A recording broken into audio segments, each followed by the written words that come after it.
Entonces una mesa esta sirve para los trabajadores, sirve cuando llegue gente, sirve para herramientas, sirve para todo. Hola, todo lo hicieron desaparecer esto. Es que ese toro está como bravo. Toro bravo. Yo toro le tengo miedo. No me dio feo. Sí. Nosotros nos acercamos porque estaba bravo. Esto a mí me ha tenido ganas de joder. Ah. Yo que lo he manejado desde pequeño. Creo que ustedes lo conocen. A nosotros nos miró así, así son. Sí.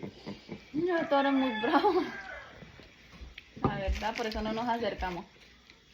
Muy territorial el tonto ese.